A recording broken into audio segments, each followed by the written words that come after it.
No pressure. Dude, I'm like so impressed with myself in this. Another 50 on there. Don't worry about it. I'm not going to think about it. Don't. Hi, Marisol, April, Scott, Julian. Hi, Can't even hear me guys. yet. Julian. Hi. everybody. Hi, everyone. Brandy, Justin. Victoria. I think Justin wasn't here last week. Lauren. All the new participants will be It muted. leads to the same thing.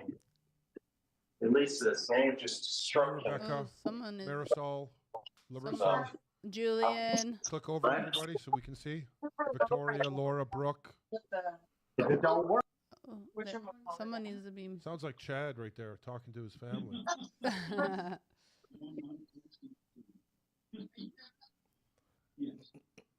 From Francisca. There we go. Connecting. Alicia. Alicia, yeah. Rachel, April, Chuck. Rebecca, Justin, Alicia. Who else? Wait, do the arrows again. The arrows again? Come on, man. You're better than this. Sandra. Hi, Sandra. Joelle. Hi, Joelle. Francisca, super. Oh, I think Joelle's wearing a little bit of a like salmon-ish pink sweatshirt today. Shout out to wearing my color. Do I start the live on Hopeaholics? Yeah, started. Should have been started already. Well, that's what happens when Chad's not here. All right. Hi, everybody. How you guys doing out there? We're just gonna start, I think. As you guys know, Chad is absent today. I forgot. I totally forgot. I'm letting the family know, All right. and is because We killed him. No, He's fucking gone forever. Shane. Well, I'm this is why he joking. doesn't leave. I'm So you have to joking. be on your best behavior. All right. He is. Shout out to Coop. He's dead. His Shane. Well, I'm sorry. I can't help myself. Oh my gosh. Can't help it. Put a pipe in it. Okay. It is his birthday, so he's at a family dinner. We all know family is first. Sleeping with the And fish. seriously, He's at dinner with his family. He's Yeah, friends. exactly. Where's So- he? Benihana in Newport Beach. If you want to whack him out, he's over there.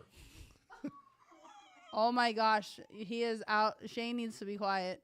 He definitely needs to step outside and take a moment. But anyways, you guys, welcome to the Recover Out Loud. You kind of know the drill in the sense we always have an amazing Hang on a guest. second. Someone's saying you all muted. Can't hear you. Unmute. Good evening, everyone. Everything I've said has gone to waste. Wait, Everything. are we muted? No. Can you guys hear it? Can you Okay. hear us? Oh, you Oh, can hear good. Alicia, I'm glad that you heard nothing because Shane was out of control. Yeah. We're back. We're back. Which you all know is Everybody. normal. But I was just saying, Chad is the reasoning why he is absent is because shout out to Cooper, his son Yeah. has turned 18, so he is 18, at a baby. family dinner, which we all Birthday- know Birthday dinner. in our sobriety that is Birthday one of the gifts is being with our family. Yeah, birthday dinner. Yeah, he turned 18. Turned 18. Yes, that's what I said. Yeah. And I'm very happy that you were muted and they didn't hear anything that you said because it was very inappropriate. Very inappropriate. And take I it all think back. just before we begin, Chad always does mention this, so I will tonight, is that if you are working a 12-step program, our meeting is just icing on the cake. It's a cherry on top. It is one of those extra little add-ons, so this does not take place of your 12-step program. And just wanted to share that. And also, too, you guys know that this is recorded. So if you don't want to have your videos on, you can turn them off. And then we open up the meeting after our amazing guest shares to everyone who wants to share tonight. We got So, the timer. and Joel is with his service commitment, brings it together with the 3-minute timer. So thank you. Shout out to Joel for doing this. Yep. Once our guest finishes, then we open it up, and then you have a 3-minute, and you'll see the 3-minute timer in your upper right corner. So, shall we begin? Let's. Did I push something here? Is that why they did that? Someone just did that. I don't know why they're doing that. Oh, I thought I did it. Damn. Okay, let's. Don't start yet. Almost start. Oh, what happened? Emily. We're back. We're back. Okay. Okay. So, shall we? Yeah, Tyler, take it away, brother. Tyler, welcome Yeah, to man. the studio. You're in the hot seat. Yes, I am. No pressure. Okay. 20 minutes? Yeah. 20 minutes? 25 minutes? Yeah. 25 Yeah, minutes. yeah. Okay. No, No, 20. 20. I'm cool with 20. Yeah. Cool with 20. 20. Hey, everybody. My name is Tyler. I was born in 1995, July 11th. My dad was in the Navy in Virginia. And from there, he got out of the Navy, and we moved to Highland Park. And that's kind of where my story begins. My parents have been on the podcast. They went through addiction, and I was the child that was there while the addiction was happening. And it's always weird having your parents here, and they can hear this, but they already know pretty much what's up with all that went on. So He's saying this because his parents are literally sitting right behind us on the couch. Yeah, so that is why he is saying that to all of you. You guys can't see them, but they're literally like, he can see them from his point of view. It's wild. But it's nothing new to them. So they were going through addiction, alcohol, methamphetamine, and kind of chaotic. And they had stopped meth use, and we moved to my grandma and grandpa's. I was going to Arroyo Verde in Highland Park. I switched schools to Valley Vista in Ranch Cucamonga. And my mom, when I was in kindergarten, like I was always I was the weird kid. Like my mom went to school with me every single day. I had no friends. My mom would come every single day and just be there with me. And when I went to Valley Vista and Rancho, that's when I started getting friends, and we're living at my grandma and grandpa's, and my parents were still going through, alcoholism. And my dad had gotten a new job, and so we moved to Altaloma. And from Valley Vista, I started going to Cucamonga Middle School, and I grew up in a Christian home. Even though there was addiction in the home, my foundation was Christianity. And I was pretty much born into that. And when I went to CMS, Cucamonga Middle School, my parents moved from Altaloma to now Fontana.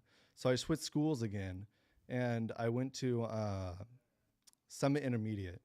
And that's when I experienced, I was very, what is it called? Protected, even though my parents were going through addiction, I was very sheltered from everything else. So I was exposed at Summit Intermediate to weed for the first time. And I remember it. I was in computer class. This kid pulled out a little Vaseline bottle that had weed in it. And I was so tripped out by it. I was like, dude, this school sucks. They got kids here smoking weed. This is crazy. And I just remember that blowing my mind. And I one time switched backpacks. This was one kid with the same backpack. And I went in there, tons of weed. And I was like, dude, I'm so over this school. And from there, I wanted to go back to my old friends. And for high school, I went to Altaloma High School. I didn't want to go to Etiwana High School, which is the school I was supposed to go to. And my parents are still going through their addiction. It's very, chaotic in my household. And lots of yell. The communication in the family was always yelling and just chaos, And when I went to Altaloma, I had this girlfriend, and that's when my codependency started. And it was I was looking for so long. I felt like I was kind of this weird kid that was kind of outcasted. All I wanted to do was fit in. Then I got this girlfriend. Then my whole world was this girlfriend, right? And for the first time, I smoked weed when I was a sophomore, and instantly fell in love with it. And the girlfriend I had didn't want me touching it, right? Well, I had fallen in love with weed, and I feel like I always used my codependency as a safety net for me, and to hold me back from going deeper in any of my addictions, right? So like I knew if I would date her, I wouldn't be like, okay, I'm going to stop smoking. But loved weed so much that I was like, you know what, whatever.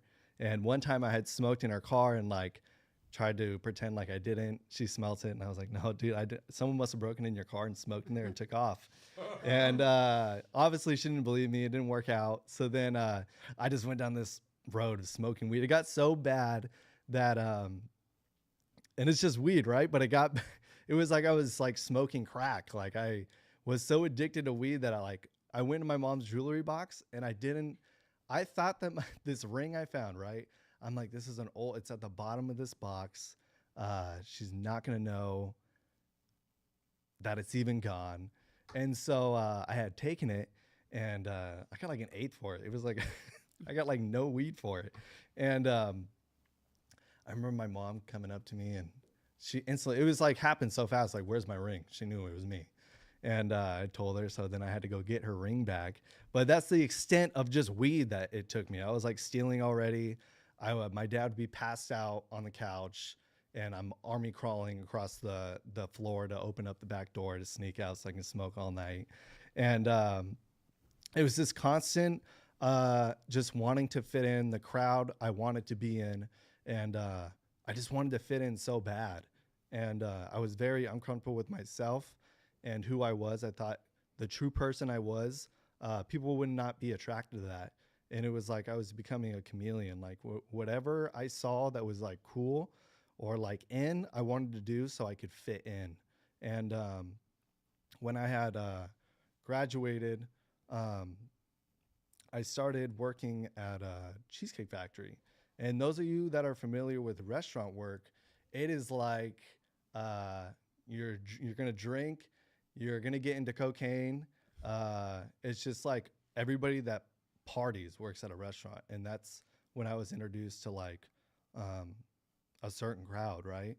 And I was working there, and I got into Xanax, and I had tried it. You know, with anything, it was something that it's fun. You're at a party and you take some Xanax and you're blacking out that night. And it was only for parties, right? But I had taken such a huge liking to it that I would seek it. I would go on like these little weekend benders with it and I would stop. And I would feel so depressed when I got it. Like it was the coming down from Xanax is the worst experience that I can ever, like, I can't even put it into words how the just coming off of Xanax, detoxing from Xanax. It was, it's terrible. So every time I would detox from Xanax, I was like, I'm never doing this again. That's a terrible feeling. You get so depressed and you have a lot of like suicidal thoughts coming off of Xanax. And I did not, every time I tell myself I don't want to screw around with this no more. So I had left that job and I went into home remodeling with my friend and I started doing that. And this job was a very odd job. It was this guy with his family and it was just one guy and he had 3 of us teenagers helping him, right?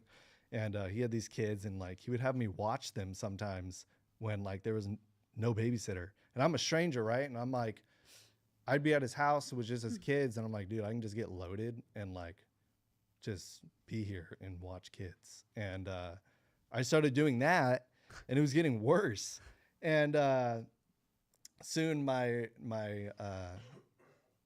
wife that's sitting back there right now, she's here with us and she ended up getting pregnant and that's when I was like, dude, I need to work 2 jobs. I'm at the time 21 and I was like, I need to lock it in here. I need to get 2 jobs and I need to do what a man's supposed to do. And so I was doing the home remodeling and then I worked at UPS nights. And this whole time, it's just, I feel like this emptiness inside of me that needs to get filled. And I knew Jesus Christ growing up, but it's always something it was for me, I grew up with it, right? I I had not found him on my own and encountered her on my own. And at this time, like, I just wasn't interested, you know?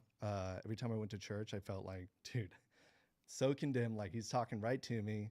And I was like, dude, I can't go no more. I feel bad. Like, I don't feel good. And so I'm working these 2 jobs. And at UPS, it was nights. And there was this guy there this is when I was introduced to cocaine. There was a supervisor that big old black circles around his eye. And he was like, dude, do you do coke? And I was like, nah. And he was like, you want to try it? Like, you'll be able to work through the night. And I was like, yeah, I'm down. And so he takes me outside and I try cocaine. Obviously, it's not going to get me through the night. That thing like lasts like 10 minutes and then you just want to go again. And so he was like, oh, I have this coke dealer they call them PDs. So I was PD 5, there's PD 4 right next door, and there's this coke guy there. And I'd buy coke off him every single night. My paycheck from UPS is going, I'm working 2 jobs so I can provide for my son, right? And this job I have for the nighttime for him is all going towards coke. I'm not making no money off this job. It was pretty much I go there to like just do coke all night and load trailers. It was miserable. And my wife, you know, you start putting coke in your sock. You try hiding it. You go home and you're still wide awake in bed, and the signs are all there. And one time I was at Chili's with my mom, and I had a phone case that was see-through, and I put my coke back there.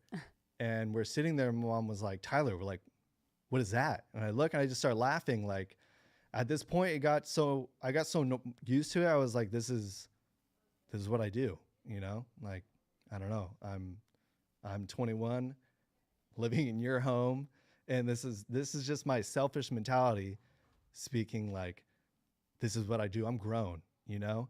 And it's just the selfishness of addiction. Like, I didn't care if my mom saw. I didn't care that I was just going deeper down this addiction. And one time leaving UPS at night, this is when I got my DUI. My boss was like, dude, if you get us an 18-pack and bring it back, you can go home. And I was so cool with that because I would go to my buddy's house and we would do Xanax and cocaine till like 6 a.m. And so I was cool. I was going to go do that. Well, I was looking for Xanax and there was someone there. He was like, I don't have Xanax, I have Valium. I've never taken Valium. Little, tiny, small pill. And when I seen him, I'm like, dude, I'm going to need like 4 or 5 of those things to feel anything. So I take like 5 of them and I make it to my truck. I make it to get beer. And the next thing I know, I'm on Harupa and Haven in the middle of the intersection where diesel trucks all day long. It's so busy with diesel trucks because UPS. There's cops tapping on my window, and I had fallen asleep in the intersection. That was kind of like my first, you know, you would think that'd be my first eye-opening moment, you know? Like, I got a family at home. I got my son. It's supposed to be like, okay, this is a eye-opening moment. I need to slow down or try to stop.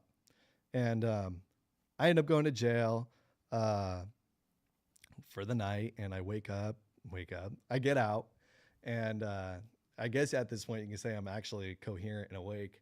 And I go to my phone's dead, and they just let me out. And like, it's pretty much like, okay, figure it out. And my brother was supposed to pick me up. My phone's dead, so I'm walking aimlessly to charge my phone. I went to this barber shop, and I was like, can I charge my phone? He was like, yeah, that's cool. And he pulls me in the back, and he was like, with a tinfoil, and there's just black on it. And I'm like, what is that? And he was like, have you ever smoked black? And I had I'm out of jail. And I'm in this barber shop. Crazy. And What are the chances? Like, right? like What are the literally, fucking where chances? like, dude. Nuts, I'm on the edge of my seat here. Yeah. I need some popcorn. And this is all the enemy, dude. Like, No, I know. Oh, for sure. Yeah. it's so crazy how it works and how it went. And I'm like, yeah, I'm down, right? I'm thinking in my head, like, you know, Great dabs for decision. weed. Yeah. Yeah. I'm thinking it's like a dab, Yeah, right? I'm yes. like, yeah, I'm down. Let's do a dab. You know what I mean? That's what's going through my head. And I do it. I pass out in the barbershop. Like I'm out.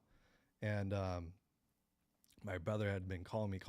Well, I finally make it out. I'm stumbling out. I'm sleeping I go home and there's a futon in my garage. I just fell asleep on it and just was like loaded. And thank God that experience for me, it made me feel sick, and I didn't like the experience. And I've never done painkillers. It was just like 0 to 100 really fast. And for me, it just made me feel sick. And I was like, dude, I just went straight to bed. And that's when, you know, I was like, dude, I need to chill out. I have a DUI and I need to like get my shit together. So again, I'd have this period of me just smoking weed and drinking, right? I had quit UPS. I had quit the maintenance, the home remodeling I'm at. I went back to Cheesecake Factory, and that was like, okay, this is my old stomping grounds. I know everybody. They're going to welcome me back and get my job back. And it worked out, right? I get my job back, and I'm working there, and I'm just, every time I'm drinking, I end up doing stupid things like I want to get loaded off something else. And so then it just became like I had this period of me just drinking and smoking, and the urge came back. I want to get Xanax. And so I'm now I get Xanax, and I'm now going on these benders again, like every other weekend. And it's getting worse and worse to where I had picked up like 200 of them. And so I was just taking probably like 6 to 8 a day of Xanax. And I feel, because my son was little, and like Xanax has wiped my brain. Like there's this period of his life to like 1 to 3 where I don't remember. Like I obviously remember him, but I'll be shown pictures, videos, and I'm like, dude, I don't remember. Wow. And that's the part that really sometimes bothers me, you know. So I'm doing all these Xanax, and it's getting worse. And me and my wife, we were separated. We had went to court. We're doing 50-50. We're doing 1 week on, 1 week off, and we're doing the co-parenting thing. And again, I get into this relationship. It's like a complete codependency thing. And I'm doing Xanax, cocaine, and I'm drinking, and I'm trying to hide it.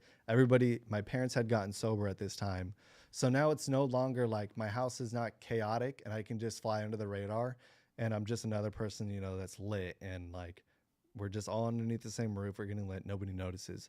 Well, now my parents are sober, and they're starting to notice me like zombified, right? And my mom is bringing over her like AA friends, and like every time I'm like, fuck, dude, she's bringing over the AA people again. And because I felt bad, I was like, dude, I'm just gonna go to my room and chill. And so after them like starting to notice, my mom would every so often, you know, bring it up to me and like, do you have a problem to where we need to take you to rehab? And it was always like, no, I'm cool, I can get it under control. And Joe Rogan does this sober October thing, right? So I was like, I'm going to go 30 days without doing anything. And I did it for 30 days. I actually got to Halloween and I caved. I was like, I'm going to drink and go all out. And that whole 30 days was so miserable. It was just me, just on my own willpower, just trying to get through 30 days. I did it, but I was like, what a terrible experience of sobriety, right? And it was sobriety, that's the thing, but there was no recovery, right? So it's just like me feeling terrible. And I went right back into it. And finally, my mom had asked me again, do you want to go to rehab? And I'd said no. And the next morning I was like, dude, I got to go. And I remember one time I was coming off Xanax and I was crying in bed. Like I was so depressed. And I was just telling my mom, like, if I have to keep going through this, I just don't know why God keeps me around, because I don't want to feel like this no more. I'm done, you know? And my mom, you know, being the mother, she's just trying to, comfort me. It's going to be okay. You need to go to rehab. And I make the decision to go to rehab. Well, your little hoorah before you go to rehab. I buy all this alcohol, all this weed. I didn't have Xanax. So everybody had found out. I'd hid them all over the house to where I couldn't even find them no more because I don't remember where I put them. And I ended up not drinking at all the night before I went. I had smoked, and then I went to Anaheim Lighthouse, and I went there in the morning.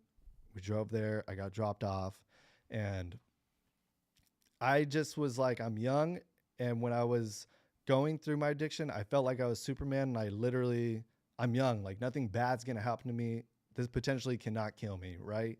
And that was my mindset. I wanted to go to rehab so I can just stop doing Xanax and I can be a normal 21-year-old and just drink and smoke, right? And not knowing that I had already outwelcomed my stay in like the party scene. Like I had already gone full throttle. I'm done. And when I went to rehab, I was in the intake and they did all my, the TB thing, and they're doing my vitals and all this, writing it down, asking me questions. And I'm sitting waiting an intake to like go in. And I think it was the nurse. I don't know what he is, but he had told me, you're about to have a seizure. And like at the time I'd felt normal. And I was like, what do you mean? And he was like, can you just lay down? And I was like, I was so tripped out by the whole thing. And then all of a sudden, it's just like there's firefighters all around me. And I had had a full blown seizure. I just remember him telling me, and then all the firemen around me. And that was okay, this is for real. I have a little boy. I don't want to die.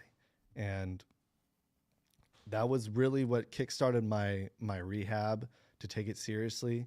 I remember calling my mom, and I would always tell her, like, I'm not sure if I want to stop smoking weed and drinking, but I do want to stop doing Xanax and cocaine.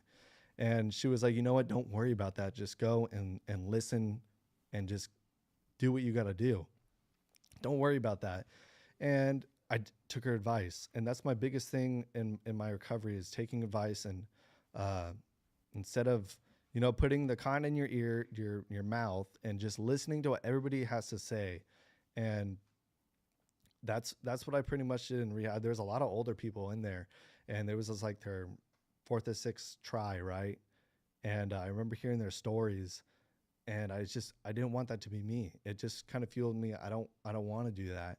And as I reflected on, every time I drink, I end up getting loaded off something. And so I was like, okay, I'm not going to drink, but I still want to smoke weed. And then as I started thinking about weed, I was like, dude, I let it dominate from the moment I wake up to the moment I go to bed. I smoke all day. I have to smoke before I go to eat, before I go to at work. I'm smoking at work with my little vape pen. And that's when I made the decision, like, I don't even want to smoke either. And so when I got out of rehab, I did 60 days there. I have a sobriety date of August 16th, 2020. And I just have never looked back. I got married. My son is now 7 years old. My oldest son is 10 years old. We just had a newborn baby girl. She's 7 months old. And I'm so blessed, like, to be able to see them grow up and to be there for them. I love going outside and playing with my son. We are video game heads. We play Call of Duty together. And it's like, we get so mad at each other playing Call of Duty. Like, it's just so fun to experience that with him, and to experience just seeing them grow up, especially with my daughter. It's unfortunate I don't remember a lot with my son 1 through 3, but I'm taking a lot of this in with my daughter right now, being little. I just appreciate it so much for what God is blessing me with. And I wish, because some people, it's like they say it was like a miracle I just stopped, right? And like my miracle I had to work for, and there's multiple stories in the Bible where like they had to work to get their miracle. The guy that had to go through the center of the roof to get to Jesus, he was paralyzed, and then the lady that went through the whole entire crowd to touch the bottom of Jesus's robe to get healed. They all had to work, there's a little work and adversity going through that. And that's what I had to go through. There was a lot of, doing what you were supposed to do. You go to for me, I went to AA meetings. I started getting more into my faith. I started speaking and sharing. I started sponsoring people, and it all helped. And I'm here today because my family, I'm very lucky. My family has shown me so much support. I know there's some people that don't have that support system, but as you get into your recovery, you do meet other people that you can create your own support system, and you guys can be accountable for each other.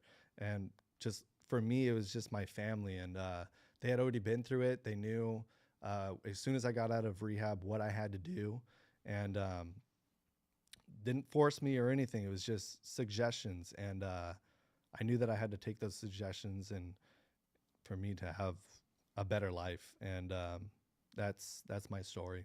It's amazing. Nice. Wow. And I just have to say, by the way, when you were, I know you were nervous before sitting and sharing. And when I had said, or when Shane and I said 25 minutes, just so you know, you spoke for, I think, 26 or 27. 27, yeah. So you did, Beautiful. you Cool. had no issues by any means doing that. So thank you so much for your share.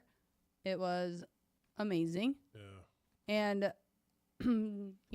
shout out to the entire family, because I think that's also something that needs to be recognized is he has his entire family right here on the couch, just from parents that have gone through it also. So you're a child from watching like parents as well, but then you also got to see it because they led by example.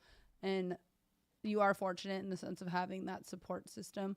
I mean, they're here today supporting you, and that's incredible. But it's also, I liked how you touched on the fact that some people don't have that support, and you don't need that support either to grasp and get your sobriety either. It's obviously so awesome and super beneficial, but that's why I love this meeting, is because we are building our community.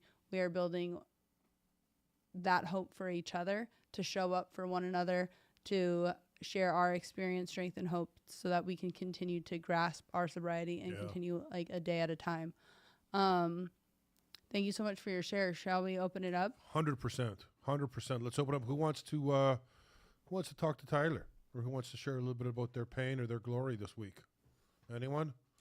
I love Tyler Share. I'll tell you what I really related to. I took my mom to school too. I did. I was scared to go.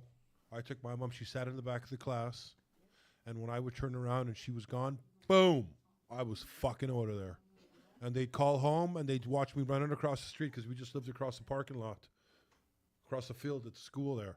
And they'd say, oh, little Shaney's running home again to mommy. He's on his way there, Sandra. Oh, yeah. That's that lady I called, who I prodded. Ah. Okay, we're going to open it up. Who do we got? Larissa Young, 3/18/23. Hi, Larissa.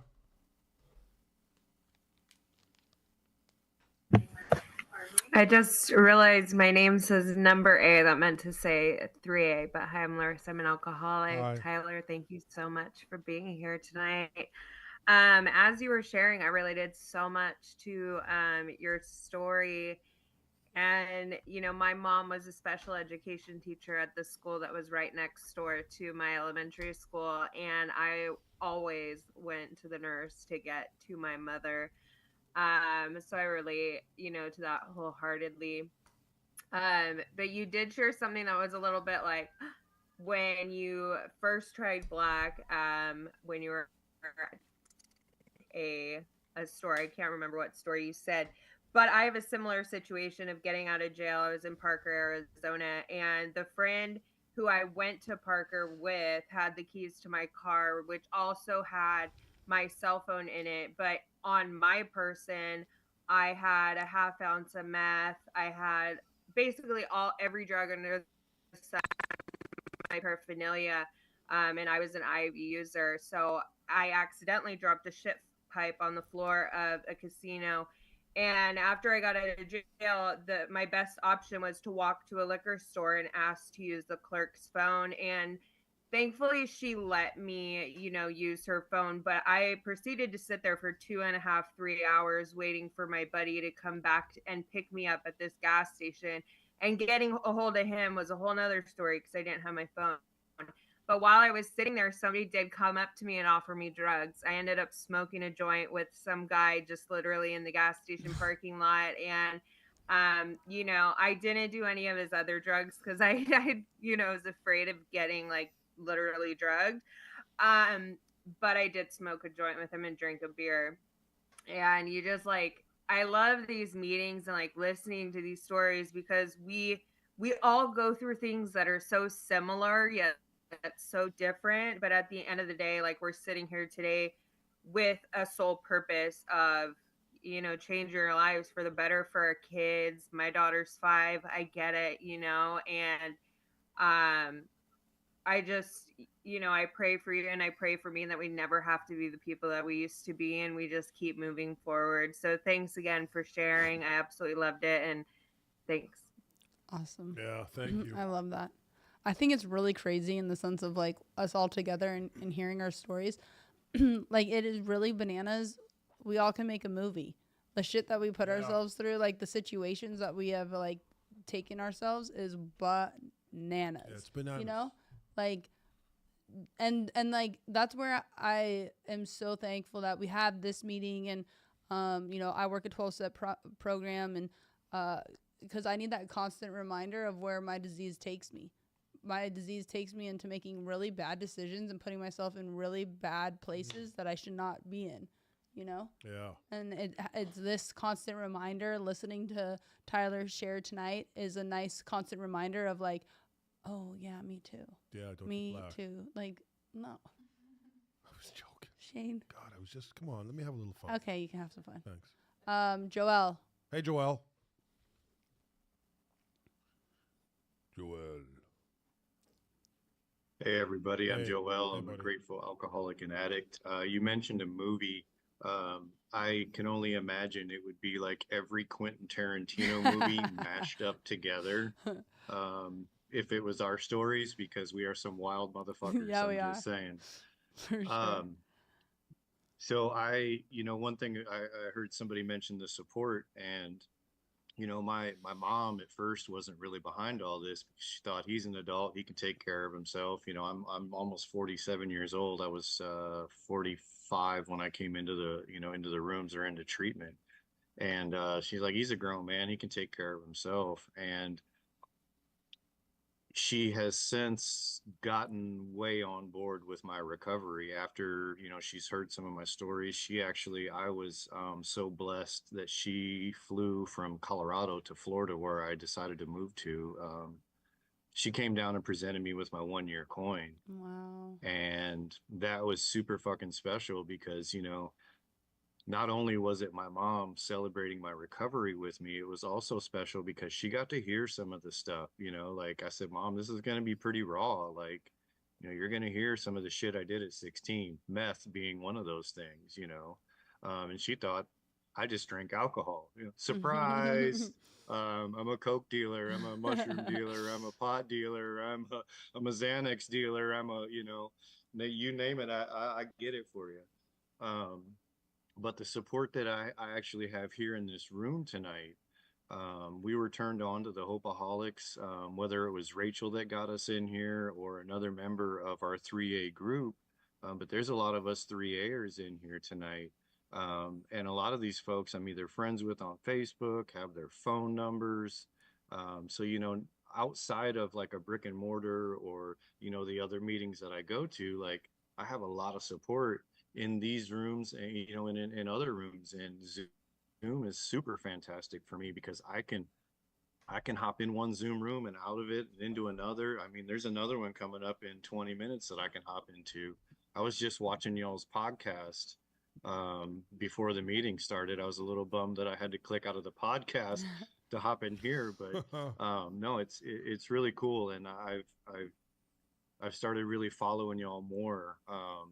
And trying to be involved as much as I can with the Hopeaholics because y'all come out here and you spread the message, and you got a treatment center that you got opened up. You're really doing the damn thing, and like that that gives me inspiration to do other stuff. I'm a little far financially off from opening my own treatment center. Um, but you know, it's not out of the realm. And even if it was just going in and helping somebody with a treatment center, like, you know, we're great people that did some fucked up stuff. You know, I think every one of us in this room is a great person. We just got caught up in alcohol and drugs. You know, that doesn't change who we are as a person. And I think also too, we're good people. And one of the reasons we ran to alcohol and drugs is because we didn't know how to still be great people, and it was hurting us. I mean, me personally, like I couldn't help anymore. And so I continued to use. And I also heard, Tyler, thank you for coming in and sharing your story and your whole family being there, man. That's super rad. Talk about support, right? But you had mentioned not being popular earlier in life, and that was part of my story. Was I was 13 years old and I looked like fucking Screech from Saved by the Bell. So I got made fun of for that. You know, I've got naturally curly hair, I keep it short, so I don't look like Screech essentially. Um, but you know, I wasn't popular in school, and alcohol was my gateway drug. Alcohol is what got me started, and then I started going to parties, and I'm like, oh, what's weed? Let me try that. Meth? Sure. You know, and all of these things felt good. Like they felt fucking amazing. You know, and like they say in the beginning, we had a lot of fun. In the end, I was fucking miserable. I was contemplating suicide, you know, depressed, praying to a God I didn't believe in to not let me wake up in the morning. Um, and thank God I didn't believe in God at that time, because he might have answered my prayers and I may not be here to even share anything or even get to hear what y'all have to share and be a part of y'all's lives. So I'm super grateful for that. I did eventually, you know, find some spirituality. I pray every night, and you know, I also know that just because I pray doesn't mean all my shit's gonna come true. You know, you're gonna take some losses sometimes, and that's okay. Um, a big win for me is I've been working on getting my passport so I can kind of further my career. And I've been kind of slowly chipping away at it. I didn't know where my birth certificate was, so I applied for that. That showed up. I didn't know where my social security card was. I applied for that. That showed up. This morning, it took me longer to drive to City Hall than it did to actually get and acquire my passport. So I'm super fucking stoked. Mm. And these are all avenues that are opening up for me because now I can afford these things. Like I wrote the check to the City Hall and didn't even question it because I'm like, I got this shit covered. Like I don't have to wait till next payday. I don't have to shuffle my phone bill or my rent or my electricity. All that shit's on auto draft, and I fucking love that about my life. Um, and I can take a piss test anywhere. Like I can go anywhere and I'm clean. Like I don't have to study for the test anymore like I used to. Now I apologize, I went over the time. I didn't see any other hands up, so I kind of went over a little bit on my share. But I appreciate everybody in this room. I appreciate the Hopeaholics. Tyler, I appreciate you and your family. Keep doing the damn thing. I love y'all, and have a great night. Thanks, Joelle, and thank you for your doing the great share. timer, and that Yeah. was amazing. And what you're saying about having the money and stuff, like those are the little gifts that we get, you know, that come with sobriety and us doing the footwork that's required for us to maintain our recovery. That's what I get out of it, you know. All those little Wins. baby wins Yeah. is It's huge, important. because at a They time, add up. yeah, they do, and at a time, there is a point where that wouldn't be possible. He wouldn't have been able to write that No. check or even think about going down to City Hall. No. That'd be the last place I'd be driving to. So, that's what's amazing about the community that we're building, is because when I first wanted to be like, you know, public with me and my sobriety, there wasn't really anybody doing what I feel like what we're doing, where it's like being sober is cool. Like breaking that stigma is awesome. You know, I want people to think, where we glamorize kind of drinking so much in like our media and movies and TV shows, where it's like we also need to glamorize how beautiful sobriety can be. and emphasize that, you know? So I think that's what's like so awesome about having guests coming in, sharing their story, having you guys showing up every single week, showing up for one another. I love what Joelle said too, is that you guys are have each other's numbers on the outside where you can text one another. You can, I mean, you guys already know you can DM the Hopeaholics anytime and we're going to respond. We always do. And having that crutch be your, you know, part of your community. That's what it's all about. That's what it's all about. Thank It you. is. It's beautiful. Yes, Victor. Victor. I was waiting for some hands. I'm like, you guys are kind of quiet tonight. Oh, look, what's And you guys don't want to hear from recovery me. For the young folks, my daughter passed away 2 years ago this month at 33 from liver cancer. Oh, 8 years of sobriety. Wow, Jetty. Sorry about that. Happy you're doing okay. yeah. Jetty, I'm so happy that you did join our meeting. I saw you on our Instagram live. So I'm so sorry for your loss, but I am so happy that you are here with us tonight. Yeah. Victor. All right, Victor. What's up, guys? Victor, we haven't got our picture yet. I know. I'm sorry. I'm slacking. All right. I need to get my ass to the mail and send it bro, I out. was joking. Yeah, don't listen to him. All right. No, don't even trip. I know how Shane is. Yeah. I love it. You know, thanks, Tyler, for, you know, that share. There was a lot in there that I could definitely relate to, but what like stuck out the most was like how you said about, you know, just like kind of becoming a chameleon and fitting in however you could, wherever you could. You know, I've done that a lot, you know. And the cool part about, you know, getting my head right and, you know, being, you know, the real me, you know, instead of like putting up this facade as to who I think I should be, is, you know, I could show up to one of these meetings or, you know, an in-person one or whatever, and just be who I'm, you know, who I am. And, you know, there's no judgment, right? As far as what I've done. You know, the only thing that people want to know is, you know, how they could help me get better. And, you know, that's badass, you know, and I have to remember that. And, you know, I have to be there for other people the same way people were for me. It was shared with me, you know, early when I got out. I got like this little meme. I don't know if I've shared in here before, but it was like a puzzle piece, and it had like a sword, and it was like trying to cut off one of those, you know, weird edges on it to fit in, and it said you don't have to hurt yourself to fit in. And that's the cool part, right? We're all just like different pieces of this elaborate puzzle. And you know, when the picture gets put together, I like how they said it was like it would be like a Tarantino flick. I was thinking like Guy Ritchie or something. But, you know, it would be badass, you know. And just the good part of it, I mean, the bad shit, I mean, it'd be, you know, the bad would be crazy, but just the good, you know, that comes, like it was mentioned, you know, last week, you know, just being able to reach those different levels in our sobriety, right? Because we sink to really low lows, but, you know, just getting our heads right, or getting my head right.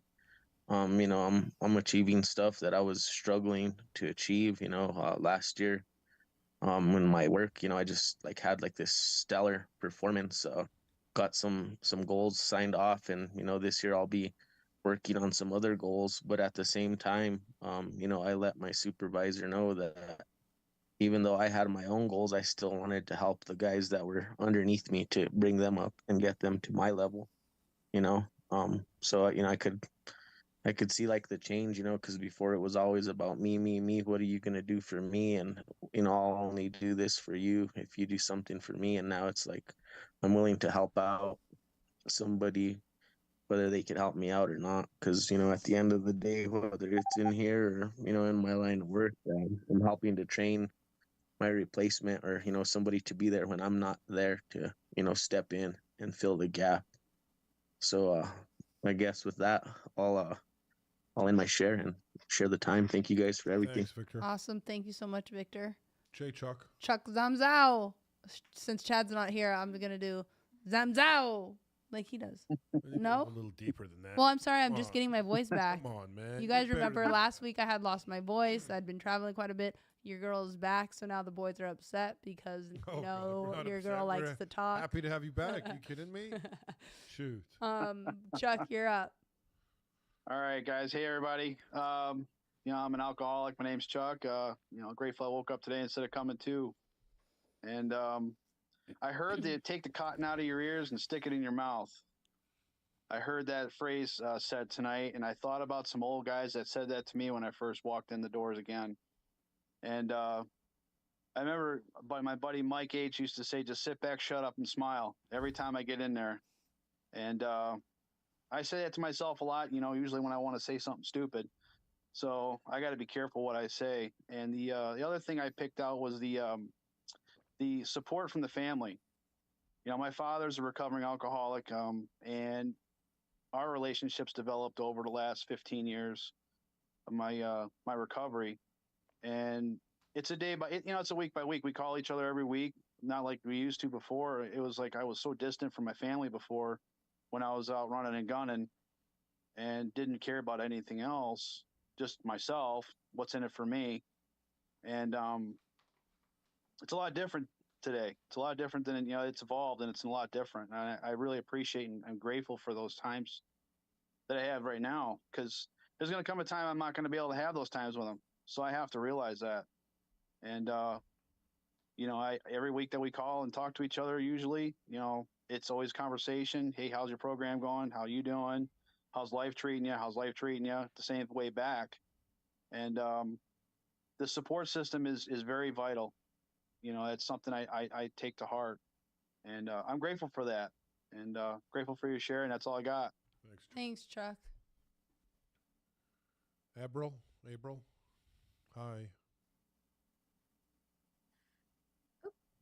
Super alcoholic. Hi there. Hello. Hi. Yeah, I wanted to thank Tyler for his lead. Yeah, I have my family. My family has my back too. Since I started my journey. But at the beginning, I used to say a joke that they were like the best supporting assholes because they were all very backhanded. I think they were just very desperate for me to get better because I did get to the point that I was having seizures, like in pools downstairs. I'm very surprised and happy that I'm alive, and that I'm here and not, somewhere else. But I do feel like kind of like what you said, Natalie, about it's cool to be sober. I don't know if it's cool, but I feel like this time around in my sobriety, I definitely have a lot of support, not just from family, but from people. And it's a lot easier to find help because I feel like before I was either just very scared of talking about my problem or about me being a drunk or an alcoholic, and I don't feel like I talk about that anymore. I just talk about my sobriety now. I mean, I did the stuff that I did that's never going to go away, but I don't concentrate on that anymore. I just concentrate on what I'm doing now sober, and it's really easy when there's meetings like these and a lot of other places to go to and to kind of talk to. So thank you guys. Nice. Thank you. April. I love that. Yeah. So good. Sweet. So good. Craig. Wait, is this Craig? Is this your first time sharing? I feel like it might be. My name's Craig. I'm an alcoholic. Hey, Craig. Hi, Craig. Hey, no, it's not my first time. I haven't been on here in a while. Okay. I'm in New York, so it's tough for me to get on these. But I love the meeting. You guys do a great thing. And Tyler, thanks for your share, man. It's the amazing thing about this program is you hear your story and it brings you back, and it really you told my story to a T. I was one of those UPS guys too, and that's a nightmare for us. It's you work that night shift, you get out of there, and it's we partied after work, and it was I was driving around wrecked when kids are walking by to go to school, and it's sad, man. And when you talked about your kids, I got 3 kids, and I missed a lot of their early years, man, and it took a lot for me to forgive myself for that. There's a lot of trauma hidden in there that I really had to learn how to take that one foot out of yesterday, take that other foot out of tomorrow, and focus on today. And it's all because of this program, you know, and the support I get from these meetings and people like you and hearing my story. You know, it's what reminds me where I came from. You know, the gratitude I have for today, literally just today. Like I can't focus on anything but today. You know, because if I start focusing on the past or tomorrow, I'll just ruin what I got right now. You know, and I really got to stay here. And you really brought me back to that. So thanks for the meeting. Thanks for your share. Thanks for it all, guys. Thanks. Awesome. Thanks, Craig. That was nice. I think that's so true. Is like, it's so important for us to obviously remember the past in the sense of like where we were, but then like what everybody's sharing tonight. I like Avril, how you said you share more so about what you're doing now in your recovery. Yeah. And then also, Craig, what you said is ultimately, you know, being able to work a program and following kind of everything that's suggested in our programs is forgiving ourselves for the things that we had previously done, allowing us to focus on what we are doing today. And that's what we're doing. Like everybody that showed up tonight is doing exactly that. Yeah, not easy. It's not. It's not. A recovery is not easy, but it's so worth it. The best thing I've ever done. And the most thing that I'm proud of, which I couldn't say that for a very long time because of fear of like being worried about what other people thought about me in recovery, when honestly, no one cares about what you're doing. They care about themselves. They're too busy. And they care about themselves. Yeah, everyone's you know? too busy. So it's like, you're not that important, girl. Sit down. You know, like no one cares. But on that note, that was an awesome share to end on. But before we end the meeting tonight, I think it would be, I know Chad would do it. So a little moment for a member of our community. And, you know, if you guys follow Hopeaholics, you kind of know the news. Gabe has passed away from fentanyl poisoning. And, you know, it's a member of our community, and it's just a reminder. So our thoughts and prayers and everything go out to him and his family. You guys know that his sister was, you know, she shows up to our meetings. And it's another thing of how serious our disease is. Yeah. You know, we like to kind of bullshit and make sobriety fun and everything like that. But ultimately, this shit will take us out. We love to fuck around, but people die. Yes. You know what I'm saying? And And we gotta help anybody we can. Anybody we can at any fucking time. If they put their hand out, we grab it. We hang on as long as we can. We do what we can for anybody. That's what we do here all the time, no matter what. No matter what. No matter what. And that's what it's. And that's the most important thing. That's all we care about. Nothing else. So saving lives. Saving lives and showing up for one another, building our community, because that's what it's about. So our thoughts and prayers are with the family.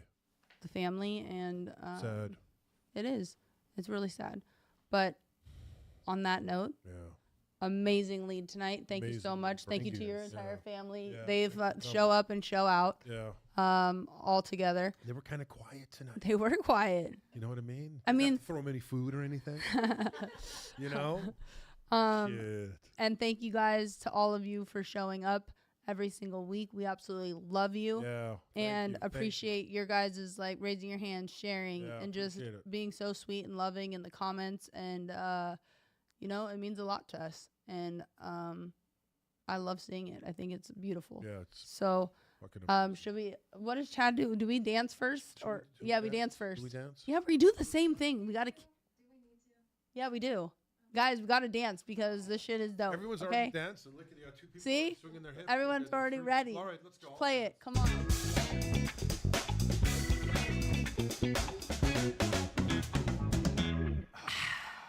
Yeah. See?